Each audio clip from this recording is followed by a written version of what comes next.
Hey, I'm John Cannell, and today on Preppy Kitchen, we're making easy, amazing chocolate donuts. So let's get started. First off, set your oven to 350, grab your donut pans and give them a spray. Now, in a large bowl, I'm gonna sift together the dry ingredients. You want 2 1/4 cups of all-purpose flour, that's 270 grams. And as usual, I'm using a scale, not measuring cups. It's so much more accurate. For example, I dumped too much in, so now I can just take it out and have the correct amount. Perfect. I want 2/3 of a cup of granulated sugar, that's 133 grams. These donuts are not overly sweet, they're perfectly sweet to let the chocolate shine through. Got a refill. Let me just grab some more granulated sugar. Azúcar. 1 trip to the pantry later, 133 grams exactly. Now I want 1/2 cup of cocoa powder, that's 50 grams. I'm just zeroing out my scale in between and dumping these things in. And you can use natural cocoa powder or Dutch process. Today I'm using Dutch process. It gives you a little bit of a fudgier texture and I love the color. The natural cocoa powder will give you more of a rise, but we don't need that in this recipe. I want 1/4 teaspoon of baking soda. 1/4 teaspoon of baking soda, I always get them mixed up, they look exactly the same. And 1 teaspoon of baking powder. A great recipe to make with little ones, by the way, because there's no deep fryer involved. It's stirred together for the most part, and they can help with every single step, and it's really fun to make too.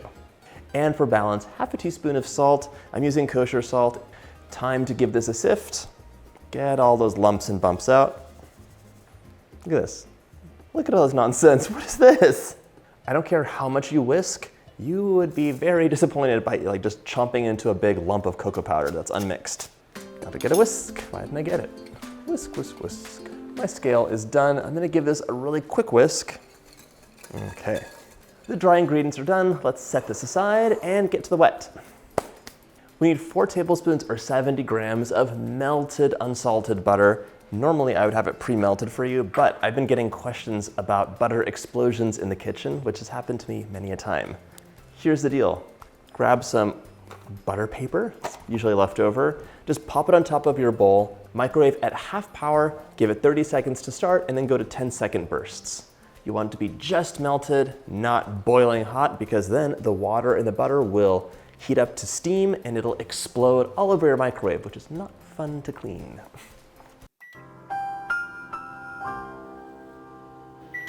Now, in a medium bowl, I need 300 mils or 1 1/4 cups of whole milk.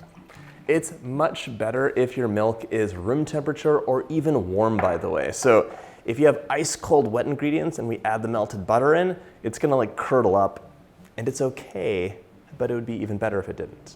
So if your milk was in the fridge just now, I would just warm this bowl up. In fact, into my warm milk, I'm adding a room temperature egg. And the milk is slightly warm, it's not hot. 2 teaspoons of vanilla. And now I'm adding my 4 tablespoons of melted butter. Whisk this up until it's nice and smooth. So as you can see, this is a totally stir together recipe. It's so easy to make and there's no worrying. I love a deep fried donut, but in the morning, I am not always to be trusted around super hot oil. Now we're gonna add the wet mixture to the dry and stir that until it is just combined. By the way, if you wanted to have some fun with this recipe, there's so many things you could do. I might add a pinch of chili powder, some cinnamon, and a dash of cardamom to have kind of a spicy chocolate donut. Some Mexican hot chocolate vibes. You just want to see those streaks of flour disappear, so don't overmix this batter. You want it to be melt in your mouth, cakey amazing, not doughy and gummy. Okay, this looks great. It's a beautiful color as well. Now we're gonna transfer this to a piping bag for ease of transfer. If you want to amp the chocolate flavor in this up, by the way, you could use a 1/2 to 1/4 teaspoon of espresso powder, or just espresso. And you won't taste the coffee, it'll just make the chocolate that much more chocolatey. Where's my little helper? There we go, that's very full. We're gonna make about a dozen donuts with this, and if you don't have a piping bag, you could definitely spoon this in or even carefully pour it in from a pourer. pouring thing. But it gets messy, so this is the easiest way.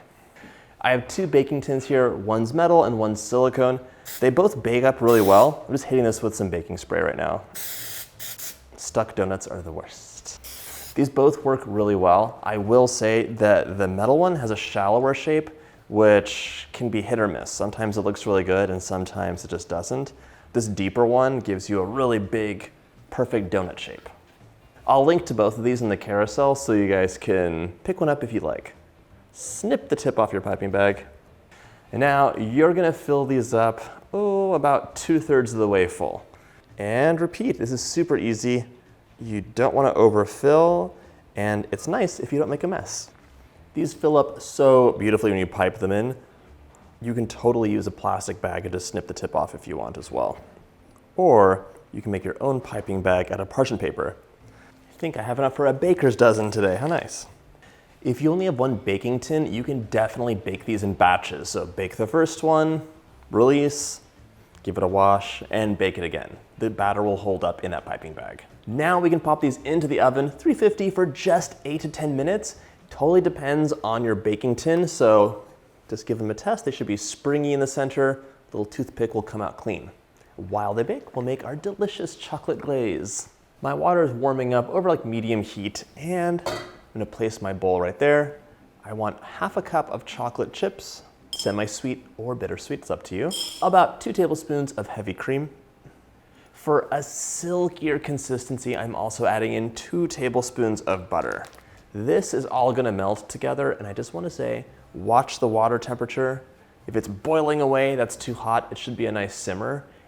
Okay, look at this. Just give it a couple of minutes, then you can start stirring away. Stir, stir, stir, and those chocolate chips just melt together, and this is gonna be such a delicious glaze. It's actually a ganache, and it has the most flavor. This is what you're gonna be tasting, and the chocolate donut is there to give you that like chocolate mouthfeel deliciousness, but this is the punch of flavor.